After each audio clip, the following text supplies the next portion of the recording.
మన మర్రి gold and diamonds లో no GST is back. కేవలం 1% to 11% వరకు మాత్రమే గల విఏ ఆపై నో జిఎస్టీ. ఈ ఆఫర్ జూన్ 6 నుండి 14 వరకు మాత్రమే.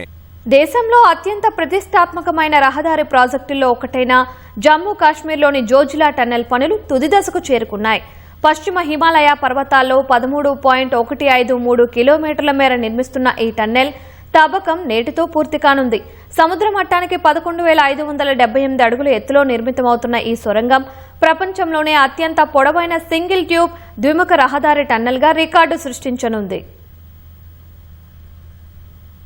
జమ్మూ కశ్మీర్, లద్దాఖ్ను అనుసంధానం చేసే జోజిలా టన్నెల్ కొన్ని తరాలుగా ఇంజనీర్లకు పెద్ద సవాల్గా మారింది.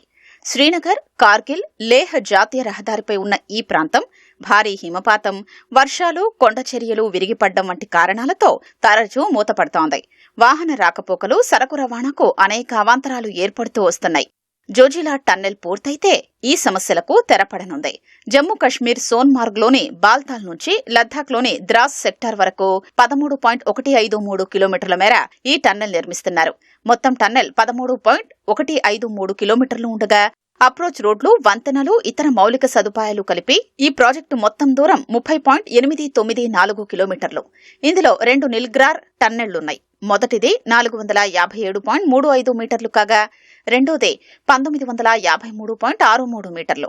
పర్యాటకుల కోసం 450 మీటర్ల మేర స్నో గ్యాలరీని ఏర్పాటు చేస్తున్నారు.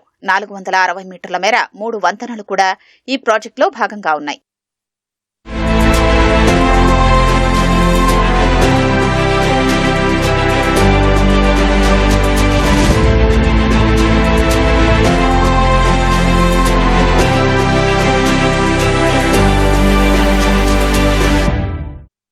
ఈ టన్నెల్ను జాతీయ రహదారుల మౌలిక సదుపాయాల అభివృద్ధి సంస్థ తరపున హైదరాబాద్ కేంద్రంగా పనిచేస్తున్న Megha engineering and infrastructures limited సంస్థ నిర్మిస్తోంది. జోజిలా టన్నెల్లో గాలి బాగా ప్రసరించడం సహా భద్రతాపరంగా ఎలాంటి సమస్యలు తలెత్తకుండా ఇంజనీర్లు జాగ్రత్తలు తీసుకున్నారు. అత్యవసర పరిస్థితుల్లో లోపలికి దిగేలా 3 చోట్ల భారీ రంధ్రాల్ని నిర్మించారు. పెద్ద పెద్ద కొండరాళ్లను పగలగొట్టడం సహా బయటకు తరలించేందుకు ఆస్ట్రియాకు చెందిన NATM విధానాన్ని ఉపయోగించారు. ఇవాళ చేపట్టే తుది బ్లాస్టింగ్తో టన్నెల్ తవ్వకం పూర్తవుతుంది. కేంద్ర ఉపరితల రవాణా శాఖ మంత్రి నితిన్ గడ్కరీ జోజిలా టన్నెల్ తుది బ్రేక్ త్రూ కార్యక్రమంలో పాల్గొనున్నారు. తర్వాత టన్నెల్ లైనింగ్, గాలి, వెలుతురు వ్యవస్థలు, విద్యుత్ సదుపాయం, భద్రతాపరమైన ఏర్పాట్లు చేయనున్నారు. ఈ ప్రాజెక్టు పూర్తయిన తర్వాత శ్రీనగర్, లద్దాఖ్ మధ్య 365 రోజుల పాటు నిరంతర రవాణా సౌకర్యం అందుబాటులోకి వస్తుంది. ద్రాస్, కార్గిల్, లేహ్ ప్రాంత ప్రజలకు సరుకులు, అత్యవసర సేవలు సులభంగా అందుబాటులోకి వస్తాయి.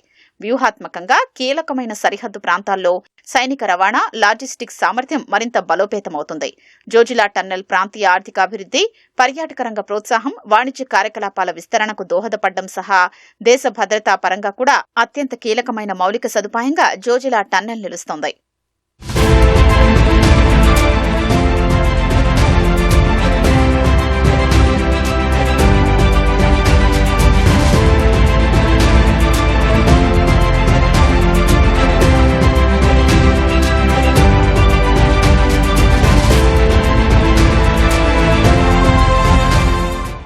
జోజిలా ప్రాంతంలో వాతావరణ పరంగా అత్యంత ప్రతికూల పరిస్థితులు ఏర్పడుతూ ఉంటాయి. ఏడాదిలో సుమారు 100 రోజులు అక్కడ -20 నుంచి -30 డిగ్రీల ఉష్ణోగ్రతలు నమోదవుతూ ఉంటాయి. టన్నెల్ నిర్మాణంలో భాగంగా గత 5 ఏళ్లుగా ఇంజనీర్లు అనేక ఇబ్బందులు ఎదుర్కొన్నారు. 5 సార్లు ఇక్కడ కొండచర్యలు విరిగిపడ్డాయి. 2023 జనవరి 12న భారీగా కొండచర్యలు విరిగిపడి అనేక సమస్యలు తలెత్తాయి. సైన్యం రంగంలోకి దిగి సహాయక చర్యలు చేపట్టింది. టన్నెల్ ప్రాంతంలో చిక్కుకున్న 172 మంది సిబ్బందిని కాపాడింది. తర్వాత చోటు చేసుకున్న ఘటనల కారణంగా టన్నెల్ పనులకు అనేకసార్లు అవాంతరాలు ఏర్పడ్డాయి. హిమపాతం కారణంగానూ అనేకసార్లు ఇబ్బందులు తలెత్తాయి. అయినప్పటికీ సుమారు 1200 ఇంజనీర్లు, ఇతర సిబ్బంది ఎంతో పట్టుదలతో ఈ సొరంగం పనుల్ని తుది దశకు చేర్చారు.